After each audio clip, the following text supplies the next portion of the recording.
Hey guys, Professor Bill, Comic Book University, and Captain Marvel issue number 10. A lot of cool things happen in this book. How many cool things happen in this book? Well, I'll tell you what, I'm going to tell you 5 things about this book, and then you're going to tell me if you want to read the rest. Let's get started. This issue is called Falling Star, Part 3. Writer Kelly Thompson, artist Carmen Carnero, color artist Tamara Bonvillain, and letters VC's Clayton Cowles. The cover art is done by Mark Brooks, and a special thanks to Vida Ayala, one of my favorite freaking new writers out there. Okay, let's get started on this bad boy. So number 1, we're going to talk about the freaking art. Dude, Carnero and Bonvillain, every single page on this was sick. And I'm talking from the layouts to the breakdowns to the pencils themselves to the colors. Like, this was a good looking book. Solid. You just look at the cover in and of itself, the split between Captain Marvel and Star. Sick, right? Because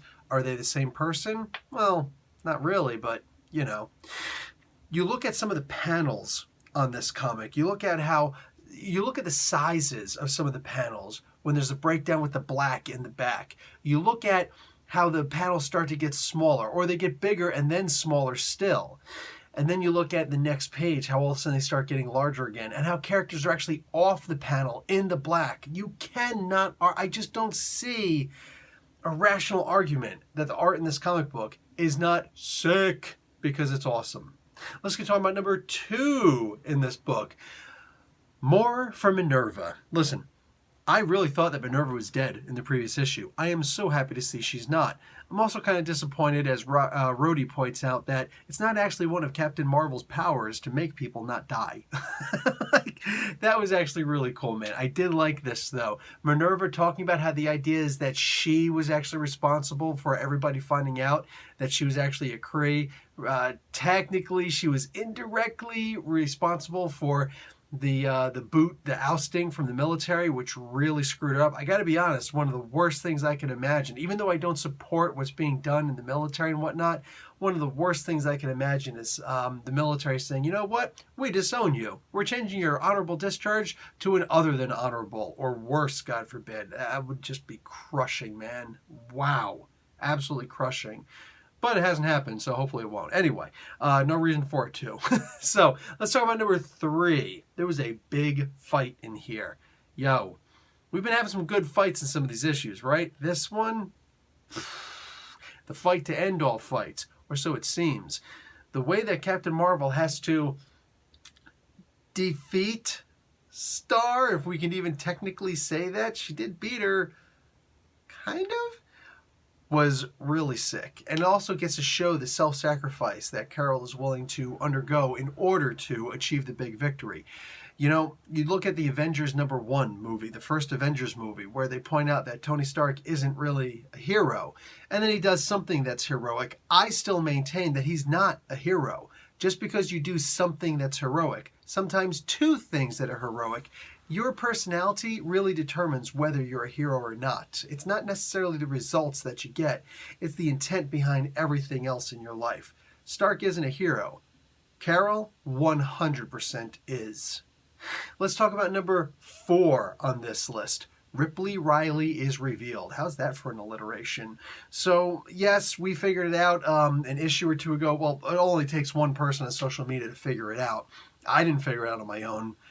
Somebody else did, that Ripley Riley, the character who showed up in the first issue of this series by Kelly Thompson, that this is actually the person who turned out to be Star, and that she's actually not a good person.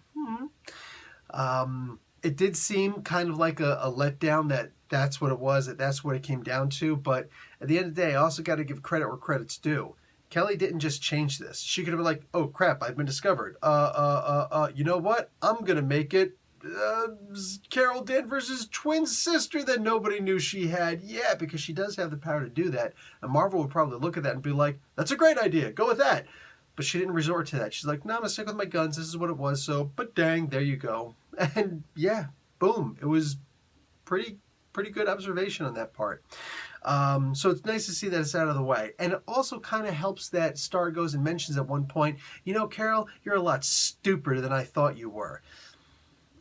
I've said it multiple times. When the reader knows something that the main character doesn't, the main character does look stupid. And likewise, when the reader doesn't know something that the main character obviously does, we start to feel stupid. So there's that precious balance that you have to maintain. In this particular case, Carol does turn out to be the loser for most of us. She does seem to not be as smart as the rest of us. But remember, it wasn't all of us who figured out who Ripley Riley was. It was just one guy, one person. I don't know if it was a guy or a girl. Congratulations to the person who figured it out. Good job, man. Good job. Maybe you can find something on my taxes, give you a better return. Anyway, let's get talking about number 5 on this story. Bigger stakes. Oh yes, the stakes are much larger in this regard. If I say larger, it almost sounds like steaks with an A and the all this. Anyway, look, bigger stakes in this. After Carol wins with the quotes, oh crap, I don't know what she's going to do after this. She's going to need a couple minutes to heal. She's going to need, I don't know if she's going to get that couple minutes. But all of a sudden, what's about to happen next, she's going to need a hell of a lot more than Tony Stark on her, in her back pocket in order to figure out what to do next. Because, wow, I did not expect this. So that ending was a holy moment. And I'm looking forward to seeing what happens next. Yeah, issue number 11 just can't come fast enough. Anyway, guys, this was it for me. That's 5 things about this book. Hope you enjoyed. Hope you get the book. Professor Bell, Comic Book University. Class dismissed.